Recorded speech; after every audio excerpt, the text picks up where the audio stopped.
نحمده ونصلي على رسوله الكريم أما بعد فأعوذ بالله من الشيطان الرجيم بسم الله الرحمن الرحيم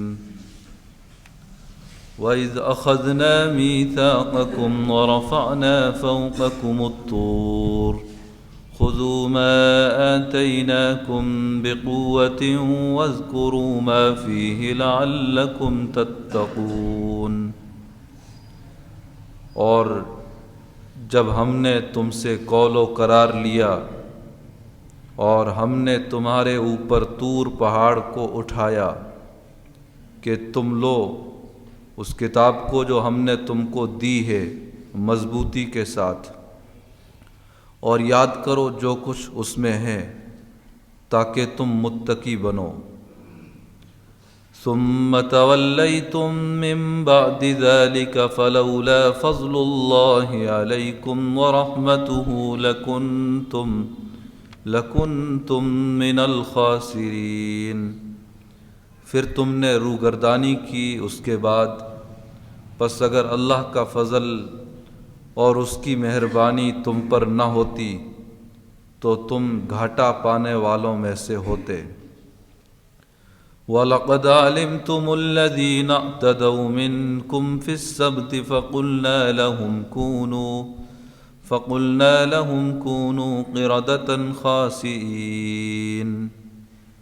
اور تحقیق کہ تم جانتے ہو ان لوگوں کو جنہوں نے ہفتے کے دن کے سلسلے میں تم میں سے تجاوز کیا، بس ہم نے ان سے کہا تم ذلیل بندر بن جاؤ۔ فَجَعَلْنَاهَا نَكَالًا لِمَا بَيْنَ يَدَيْهَا وَمَا خَلْفَهَا وَمَوْعِظَةً لِلْمُتَّقِينَ۔ پس ہم نے ان کو ان کے معاصرین کے لیے اور بعد میں آنے والوں کے لیے سامان عبرت اور ڈرنے والوں کے لیے نصیحت بنا دیا۔ بنی اسرائیل حضرت موسیٰ علیہ السلام کے ساتھ جب وادی سینا میں پہنچ گئے اور فرعون کے خطرے سے محفوظ ہو گئے، تو اس وقت انہوں نے موسیٰ علیہ السلام سے مطالبہ کیا تھا کہ آپ ہمارے لیے کوئی آسمانی کتاب لے آئیں جس پر ہم عمل کریں۔ تو موسیٰ علیہ السلام اللہ تعالیٰ کے حکم سے طور پہاڑ پر تشریف لے گئے، پھر 40 روز آپ کے وہاں گزرے اور اللہ تعالیٰ نے آپ کو توریت کی شکل میں ایک آسمانی کتاب عطا فرمائی بنی اسرائیل کے لیے۔ حضرت موسیٰ علیہ السلام وہ کتاب لے کر جب واپس تشریف لائے تو ان لوگوں نے اس کتاب پر عمل کرنے کے بجائے ٹال مٹول سے کام لیا۔ سب سے پہلے تو یہ کہا کہ جب تک اللہ تعالیٰ ہم سے خود نہ فرما دیں کہ یہ میری کتاب ہے اس وقت تک ہم عمل نہیں کرتے۔ کیا گارنٹی ہے کہ یہ اللہ کی کتاب ہو سکتا ہے کہ 40 دن جو آپ ہم سے دور رہے ہیں، غائب رہے ہیں، ان دنوں میں آپ نے خود ہی یہ کتاب بنا لی ہو؟ تو پھر 70 آدمی منتخب ہوئے اور حضرت موسیٰ کے ساتھ وہ گئے اور اللہ تعالیٰ کی آواز آئی جسے باقاعدہ انہوں نے سنا، جس میں کہا گیا کہ یہ میری کتاب ہے، آپ لوگ اس پر عمل کریں۔ تو پھر بھی انہوں نے ٹال مٹول سے کام لیا اور کہنے لگے کہ آواز ہے، نہ جانے کس کی ہے، فیس ٹو فیس جب تک ہم نہ دیکھ لیں ہمیں یقین نہیں آئے گا۔ اور یہ بھی کہا کہ ہم سے اس لیے بھی اس پر عمل نہیں ہوتا کہ اس کے احکام تو بڑے سخت ہیں۔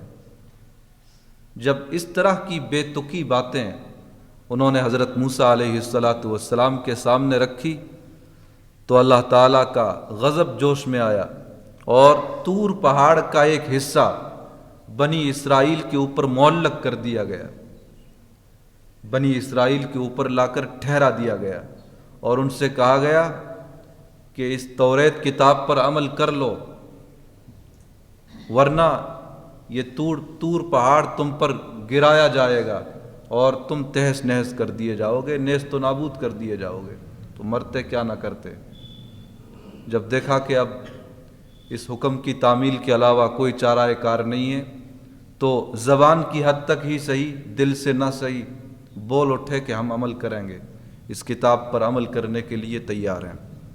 تو بہرحال اللہ تعالیٰ کا فضل ان کے ساتھ شامل حال ہوا اور وہ اس آزمائش سے، اس عذاب سے بچے، لیکن اس کے بعد پھر روگردانی کر ڈالی، پھر اس حکم کو پورا نہیں کیا، توریت سے، اس کے احکام سے دور ہو گئے۔ اللہ فرماتے ہیں کہ تمہاری یہ ایسی خطرناک روش تھی کہ اگر میرا فضل اور میری رحمت، مہربانی تمہارے ساتھ شامل حال نہ ہوتی تو بظاہر تم نے اپنے کرتوتوں کے اعتبار سے اپنے آپ کو ہلاک کرنے کا پورا سامان کر ڈالا تھا۔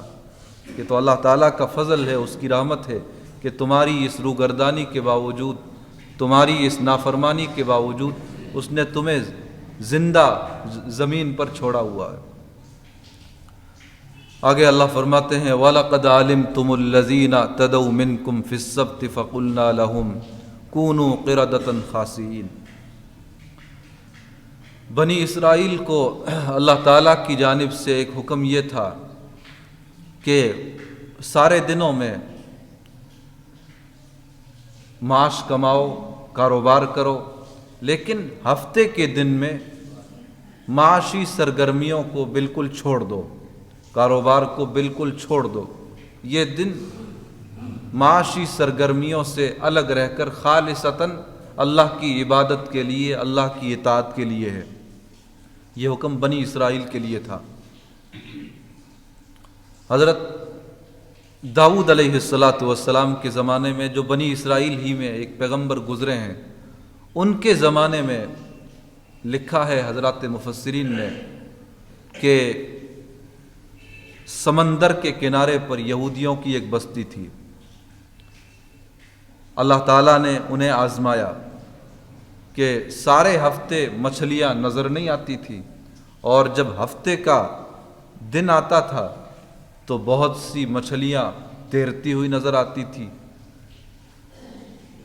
تو اب چونکہ ان لوگوں کا دھندا ہی یہی تھا کہ وہ سمندر کے کنارے رہتے تھے، مچھلیاں پکڑتے تھے اور انہیں بیچتے تھے، یہی ان کا کاروبار تھا، اور یہاں ہفتے کے دن کاروبار سے اللہ تعالیٰ نے منع کیا ہوا تھا۔ تو ان لوگوں نے ایک نئی چال چلی، انہوں نے شرارت یہ کی کہ سنیچر کے روز تو کاروبار کرنے سے منع کیا ہوا ہے، وہ یہ کرتے تھے کہ جمعے کے دن شام ہونے سے پہلے اس سمندر کے قریب گڑھے کھود دیتے تھے اور پانی کی نکاسی کا راستہ بنا دیتے تھے۔ اب ہوتا یہ تھا کہ سنیچر کے روز جب مچھلیاں آتی تھی تو وہ پانی کے بہاؤ کے ساتھ ان گڑھوں میں آ جاتی تھی، اور یہ لوگ اتوار کے روز بڑی آسانی سے مچھلیاں پکڑ لیتے تھے۔ یہ انہوں نے ایک نئی چال چلی، اور یہ نئی چال دراصل اللہ تعالیٰ کے اس حکم کی کھلے عام نافرمانی تھی۔ نافرمانی تو نافرمانی ہے، چاہے کھلے طور پر کی جائے یا کسی تعویل کا سہارا لے کر اس کی شکل بدل کر کی جائے، نافرمانی تو بہرحال نافرمانی ہے۔ جب وہ اس نافرمانی پر اتر آئے اور نبیوں کی فہمائش کے باوجود، اللہ کے نیک بندوں کے منع کرنے کے باوجود جب اپنے اس عمل سے باز نہیں آئے، تو پھر اللہ تعالیٰ کا ان پر عذاب آیا۔ وہ عذاب یہ تھا کہ ان کی صورتیں مسخ کر دی گئی، ان کی صورتیں بدل دی گئی، وہ بندروں کی شکل میں تبدیل کر دیے گئے۔ 3 روز تک وہ اسی حال میں رہے، بندروں کی شکل میں، آپس میں ایک دوسرے کو پہچانتے بھی تھے، روتے بھی تھے، لیکن بول نہیں سکتے تھے، آوازیں بھی ان کی ایسی ہو گئی تھی گویا بندروں ہی کی ہوں، اور 3 دن کے بعد وہ سب کے سب مر گئے تھے۔ یہ بنی اسرائیل کے ساتھ ہفتے کے دن کے سلسلے میں نافرمانی کی وجہ سے ہوا ہے۔ تو اللہ فرماتے ہیں کہ یہ جو واقعہ بنی اسرائیل کے ساتھ پیش آیا ہے، اس واقعے کو ہم نے اس زمانے میں جو لوگ موجود تھے اور جنہوں نے ان کو روکا تھا کہ نہ کرو، اللہ کے حکم کی نافرمانی ہے سراسر، لیکن پھر بھی نہ مانے تو اللہ کا عذاب آیا۔ تو جو لوگ اس وقت موجود تھے یا ان کے بعد آنے والے تھے، ان کے لیے اللہ تعالیٰ نے اس واقعے کو عبرت کا سامان بنا دیا۔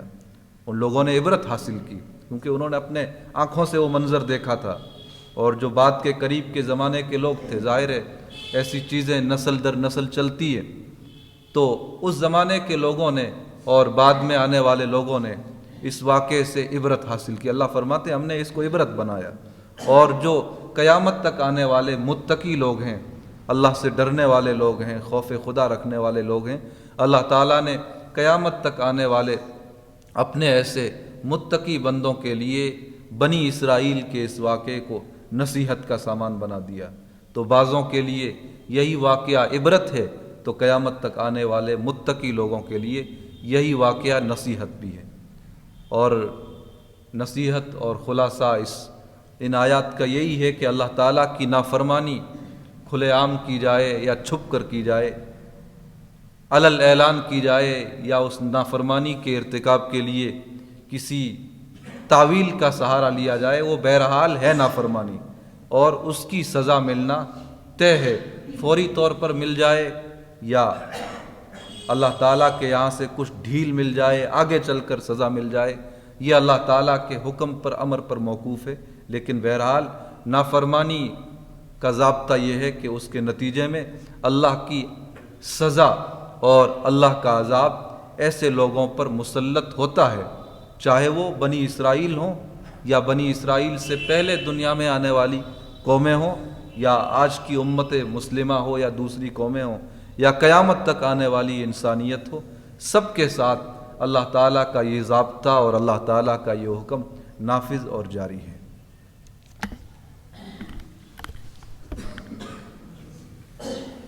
الحمدللہ رب العالمین، اللہم صلی علی محمد النبی الامی وعلی آلہ وسلم تسلیما۔ اللہم ربنا ظلمنا انفسنا وإن لم تغفر لنا وترحمنا لنکونن من الخاسرین۔ الہ العالمین، ہم سب کے گناہوں کو معاف فرما۔ مولا کریم، ہمیں اپنا مطیع اور فرما بردار بن کر زندگی گزارنے کی توفیق عطا فرما۔ اپنے احکام کے مطابق چلنا ہم سب کے لیے بے حد آسان فرما۔ اپنے حبیب صلی اللہ علیہ وسلم کی چھوٹی بڑی تمام سنتوں پر دل و جان سے عمل کرنے کی توفیق عطا فرما۔ الہ العالمین، آپ کی نافرمانی علانیہ ہو یا پوشیدہ طور پر ہو، ہر حال میں بہرحال وہ آپ کی نافرمانی سمجھی جاتی ہے، اور اس کے نتیجے میں ایسے نافرمان لوگ پکڑے جاتے ہیں۔ مولا کریم، ہم سب کی علانیہ اور مخفی طور پر اپنی نافرمانی کرنے سے مکمل طور پر حفاظت فرما، اور آپ کے جو بندے جہالت کی وجہ سے، بے دینی کی وجہ سے، غفلت کی وجہ سے آپ کی نافرمانی کا کسی بھی معنی میں، کسی بھی شکل میں ارتکاب کر رہے ہیں، مولا کریم انہیں عقل سلیم عطا فرما، انہیں اس روش کو چھوڑ کر آپ کی اطاعت پر، آپ کی عبادت پر آ جانے کی توفیق عطا فرما۔ مولا کریم، پانچوں نمازیں ہمیں پوری زندگی پابندی کے ساتھ، اہتمام کے ساتھ ادا کرنے کی توفیق عطا فرما۔